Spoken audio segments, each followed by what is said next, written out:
Salmo 133, Atos 4, João 17 e o Salmo 148. Como é bom e agradável os irmãos viverem em união.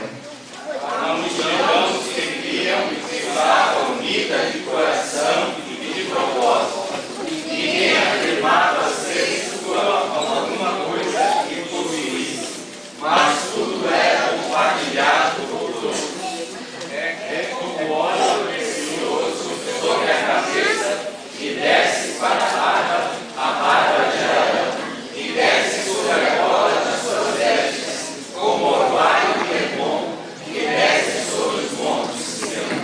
Para que todos sejam um, assim como tu, ó Pai, és em mim e eu em ti, que também eles estejam em nós, para que o mundo creia que tu me enviaste.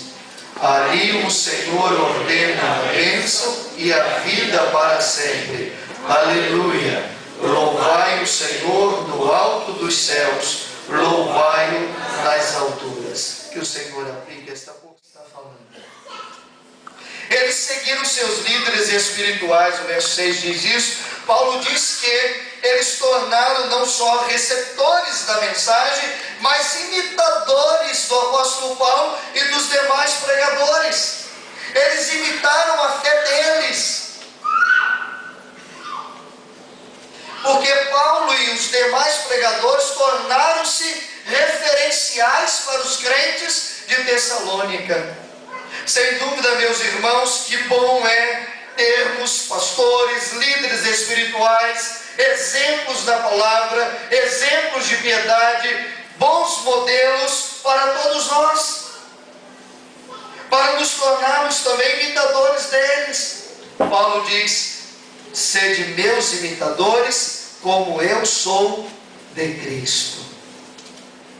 Mas alguém pode dizer: isto é petulância, isto é orgulho, é vaidade, é soberba do apóstolo. Nenhum ser humano, nenhum crente deve dizer isto.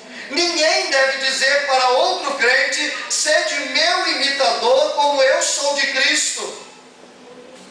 E um pregador do passado, em um de seus livros, disse o seguinte: se nós não podemos dizer sede meus imitadores como eu sou de Cristo, nós fomos enredados no evangelho, no cristianismo rasteiro, superficial. Por isso Paulo não falou uma bobagem, mas falou uma grande verdade. Sede meus imitadores, porque eu sou imitador de Cristo. Imitem-me, porque eu estou imitando Cristo. Paulo não disse que eternamente nós deveríamos, ou melhor, nós deveríamos estar alicerçados no apóstolo Paulo, na pessoa dele. Mas Paulo disse: eu sou exemplo a vocês, porque eu tenho procurado imitar Jesus Cristo. Eu tenho procurado fazer a vontade dele. Nos ensinos dele eu tenho pautado a minha vida. Por causa disto, do meu viver cristão em Cristo, vocês podem olhar para mim, porque eu estou olhando para Jesus. Nós todos devemos ser modelos para os outros. Porque quando nós vivemos assim, nós abençoamos a vida de outras pessoas. Contudo, todos nós sabemos que não somos infalíveis. Estamos sujeitos a erros e falhas. Mas enquanto estamos em pé, servindo, sendo fiéis ao Senhor, olhem para mim, olhem para os líderes, porque nós somos imitadores de Jesus. É isso que o apóstolo Paulo está dizendo. Quem não é um imitador não pode tornar-se um exemplo. A palavra tipos é deixar marcas. O líder é um espelho. Isso conduziu a igreja a uma severa perseguição à fidelidade dos líderes de Tessalônica, pois não basta apenas ganhar almas, precisamos velar pelas almas e encorajar novos crentes a obedecer à palavra de Deus. Os crentes de Tessalônica não somente receberam a palavra, seguiram seus líderes, mas também sofreram por Cristo. Ao abandonarem seus ídolos e se voltarem para Deus, esses crentes despertaram ódio nos seus compatrícios, Certamente alguns deles perderam seus empregos. A fé sempre testada e perseguição é uma das suas formas. A alegria na tribulação era algo que Paulo tinha autoridade para ensinar. Foi isso que ele enfrentou em Filipos. Jesus também se regozijou no meio da tribulação. Ele não levou em conta a ignomínia da cruz, a vergonha da cruz, pela alegria que lhe estava proposta. Meus irmãos, quantos de nós têm passado por grandes tribulações? Quantos de nós têm passado por problemas, dificuldades gigantescos? Mas o Senhor Jesus nos advertiu dizendo: no mundo tereis aflições, tende bom ânimo. Eu estarei com vocês todos os dias até a consumação dos séculos. Significa dizer, meus irmãos, que as tribulações, os problemas, as dificuldades que surgem no nosso viver, jamais eles estarão presentes na nossa vida sem que antes experimentemos a presença gloriosa de Jesus em nós. Ele disse: eu estarei com vocês todos os dias até a consumação dos séculos. Então isso renova a nossa fé, renova a nossa esperança em saber que nós não sofremos em vão. Sofremos por Cristo, para a glória dele, para nos assemelharmos a ele, e desfrutamos da sua presença junto a nós, a sua companhia, o seu socorro, falando aos nossos corações. Esta é a grande diferença na vida do crente.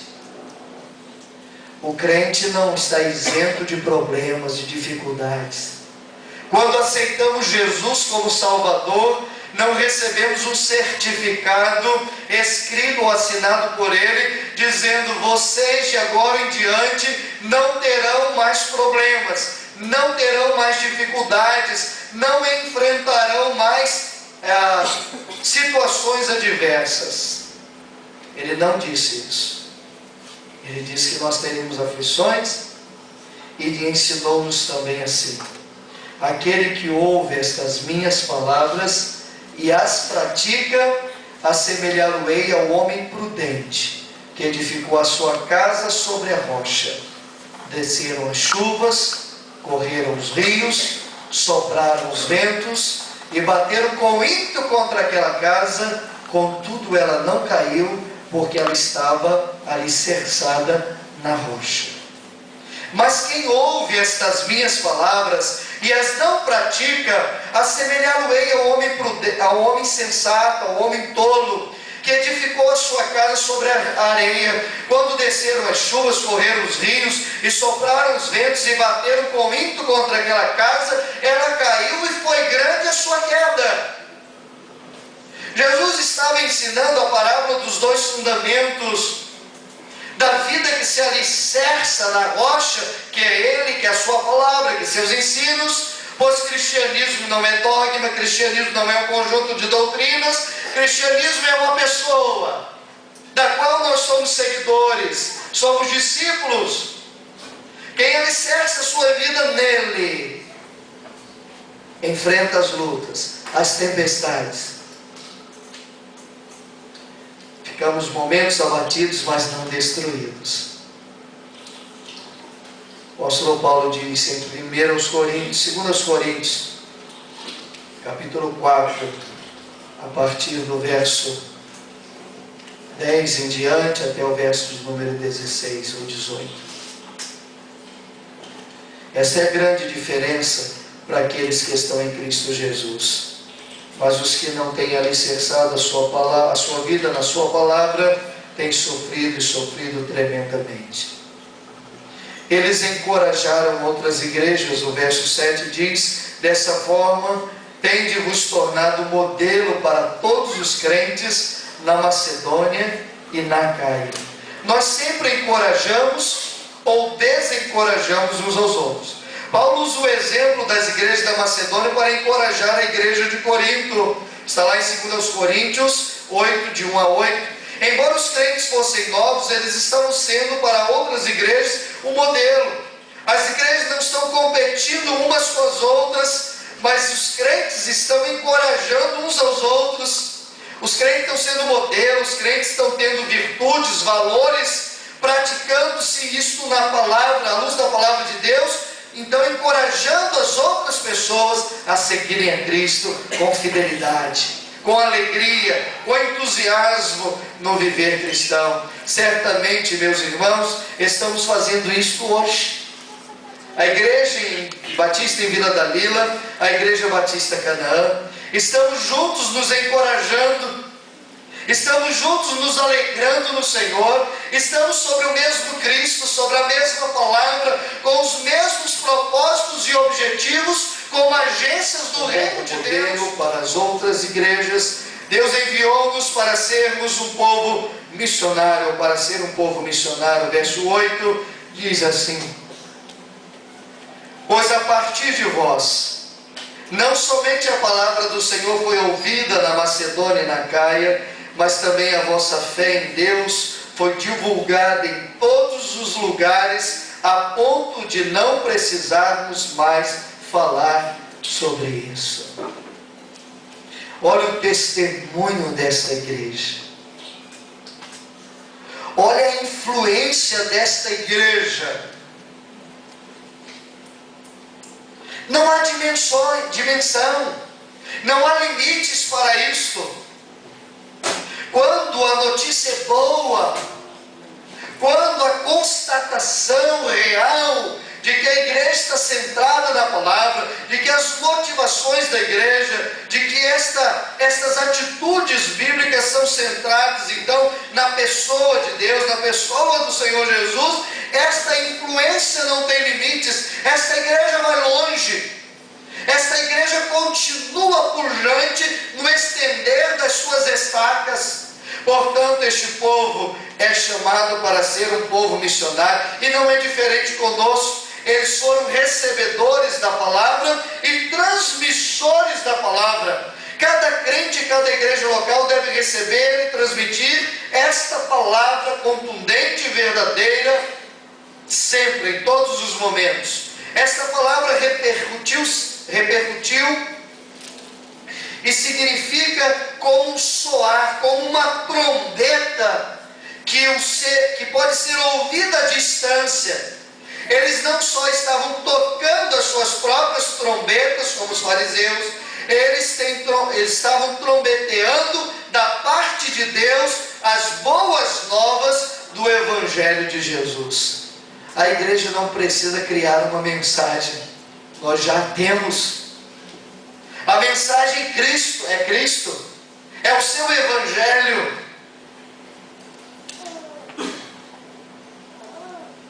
Hoje, cerca de 70% dos novos convertidos são resultado do testemunho de amigos e de parentes.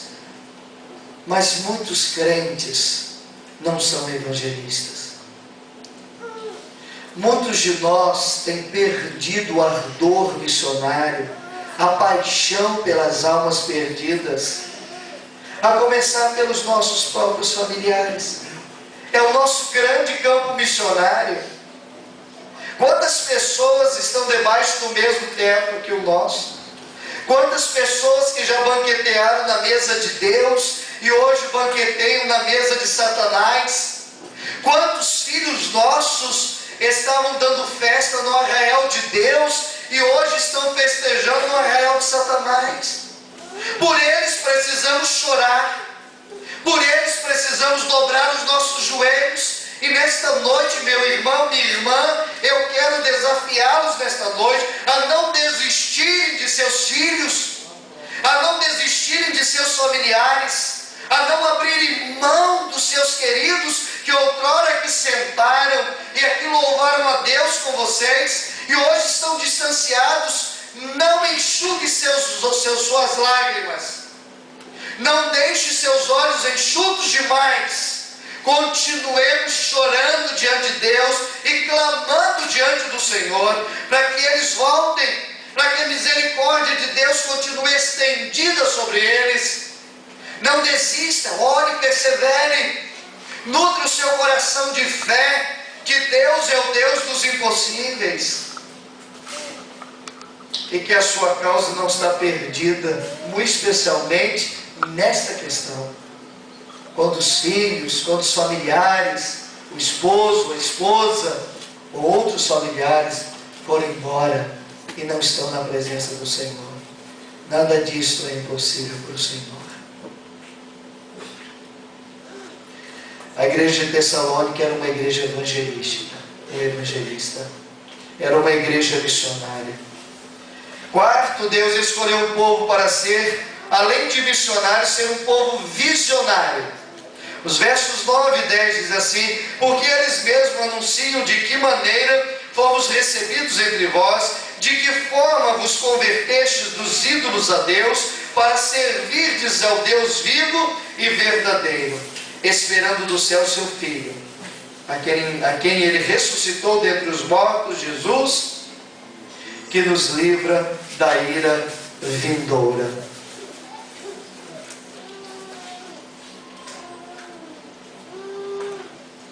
Os crentes de Tessalônica eram crentes visionários. E para onde eles estavam olhando? Eles estavam olhando para o céu. Eles estavam com os pés na terra, como todos nós devemos estar, como a igreja deve estar, mas os olhos no céu. Porque não será aqui o nosso descanso. A igreja não é eterna, pelo menos aqui na terra. Ela é eterna porque vamos desfrutar da eternidade.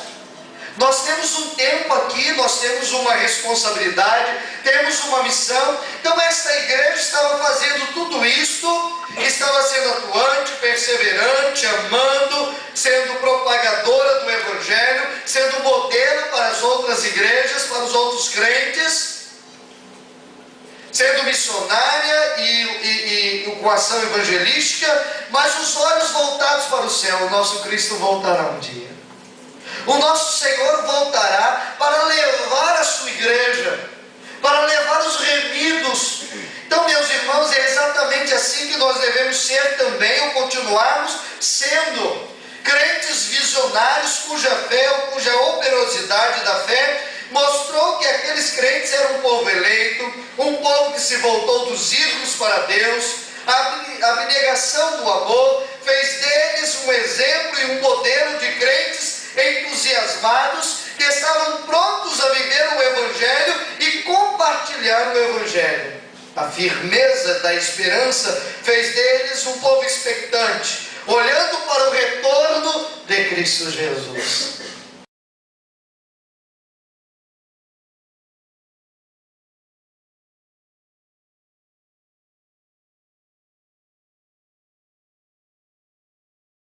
Foi assim com Jó. Depois de tantos problemas, coisas seríssimas aconteceram, enfermidade, perde os empregados, perde os familiares, os filhos, sua esposa tem problemas, tem dificuldade de fé, mas ele diz assim, rasgando as suas vestes, rapou a sua cabeça e prostrando-se adorou a Deus, dizendo: nu saí do ventre de minha mãe, e nu para lá o tornarei. O Senhor o deu, o Senhor o tomou, bendito seja o nome do Senhor. Só diz estas coisas e vive assim quem conhece a Deus e crer na sua soberania. Este povo era um povo visionário. Concluindo, meus irmãos, o que toda igreja deve ser, é também o que cada crente deve ser: eleito, nascido de novo, exemplar, imitando a pessoa certa, missionário, compartilhando o Evangelho com outros, e expectante, olhando diariamente para o breve retorno de Cristo. É tempo então de fazermos um balanço da nossa vida, como igreja, como crentes em Jesus, fazermos uma avaliação. Como estamos vivendo? Estamos vivendo além da espera? Estamos despertados? estamos avivados, temos a alegria do Senhor na nossa vida, a despeito das situações. Esta igreja, ela viveu tudo isso em meio à tribulação, diz o apóstolo Paulo. Mas viveu, porque o seu Cristo reina. O nosso Cristo continua reinando. É o mesmo hoje, ontem, hoje, será o mesmo eternamente. A minha oração é que, assim como a igreja de Tessalônica foi uma igreja pujante, atuante, fez uma grande diferença, sejamos nós os crentes assim também. Igreja da Lila, igreja de Canaã, vivamos todos desta maneira, convictos da nossa eleição. Um povo modelo para os outros, missionário, visionário, exemplar para as outras pessoas. E que o Senhor assim nos abençoe e nos dirija. É a minha oração em nome de Jesus. Amém. O Jornal Nacional vai apresentar a partir de hoje uma série de reportagens sobre obras sociais de algumas das dezenas de igrejas evangélicas presentes no Brasil. Segundo o IBGE, enquanto a população brasileira cresceu 15,5% entre os dois últimos censos, o número de evangélicos dobrou. Hoje, são cerca de 15% dos brasileiros. E como a maioria católica representa 73% da população, as obras da Igreja Católica são mais conhecidas. Essa semana nós vamos ver o trabalho que os evangélicos estão fazendo, não só em cidades grandes como o Rio de Janeiro, mas também em comunidades menores do interior do país, apoiando populações que frequentemente são esquecidas pelo poder público.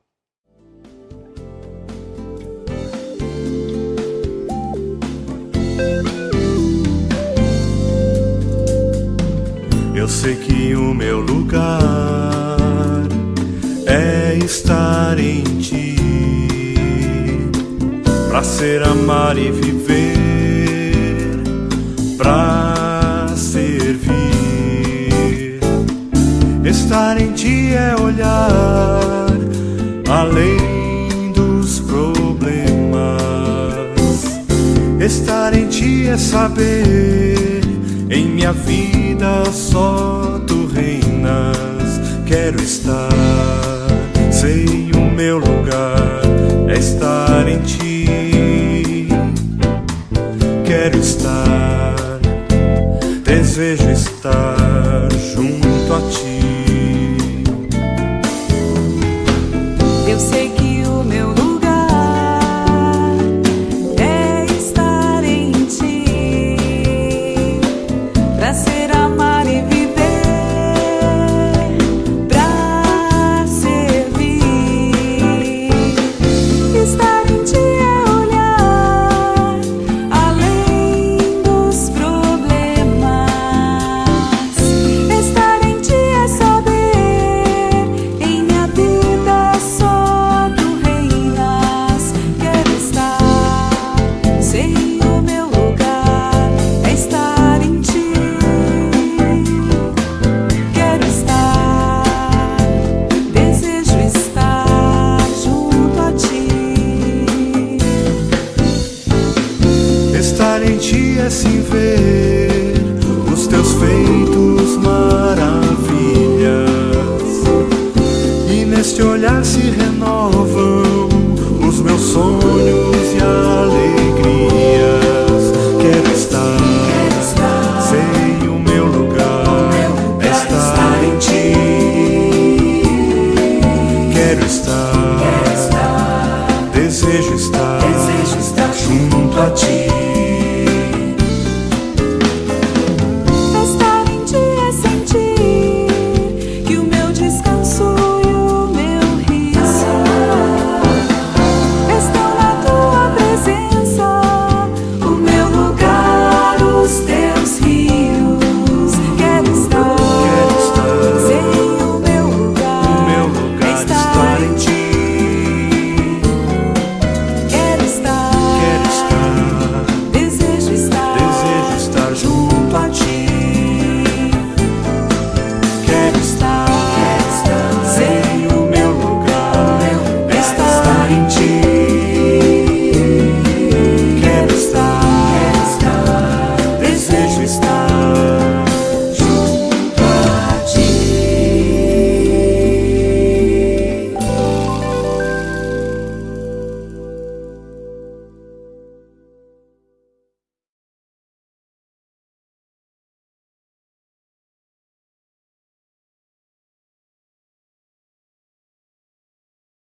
Eu sei que o meu lugar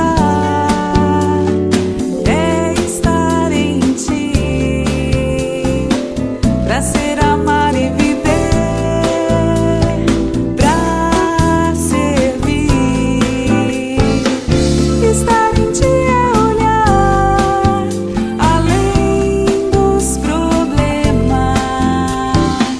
Estar em ti é saber, em minha vida só tu reinas. Quero estar, sei o meu lugar é estar em ti. Quero estar, desejo estar junto a ti. Estar em ti é se ver os teus feitos, maravilhas, e neste olhar se renovam os meus sonhos